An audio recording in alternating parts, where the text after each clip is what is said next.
O Brasil é a maior nação católica do mundo. De acordo com o IBGE, 64% dos brasileiros se consideram católicos. A igreja tem raízes profundas em nossa sociedade. Toda essa relação entre catolicismo, igreja, cotidiano brasileiro, costumes, família, instituições, é uma relação que vai se estabelecendo aos poucos na própria história do Brasil.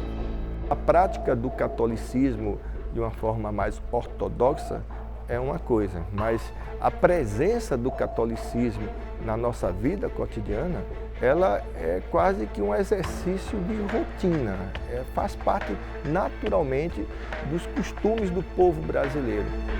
O que seria do povo brasileiro sem os santos? Os santos são os companheiros, eles estão presentes no nosso dia a dia. Os santos fazem parte das nossas famílias, estão presentes na rotina do povo brasileiro. Às vezes, esses hábitos religiosos se manifestam sem que a gente perceba. É num gesto, ao passar diante da igreja e fazer o Pai Nosso, é num gol que um atleta faz e faz o Pai Nosso, é numa oração, quando você pensa em alguém.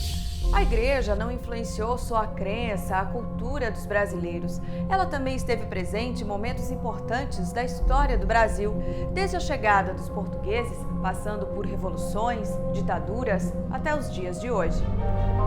O catolicismo foi trazido por missionários que acompanharam os exploradores e colonizadores portugueses.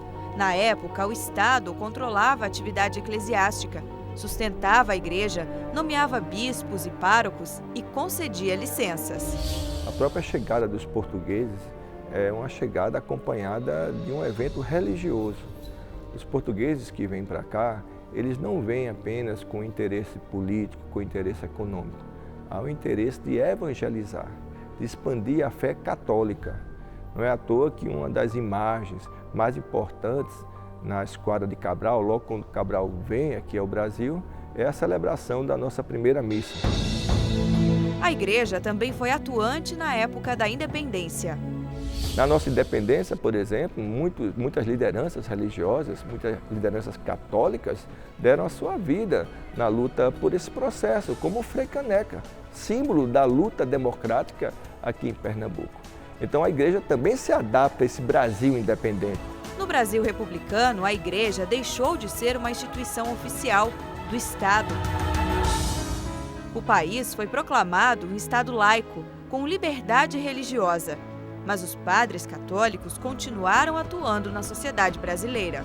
Mesmo sendo estabelecido um Estado laico, quando a igreja deixa de ser uma instituição oficial, uma instituição do Estado, nós temos grandes representantes da Igreja Católica e a própria Igreja Católica atuando na sociedade brasileira.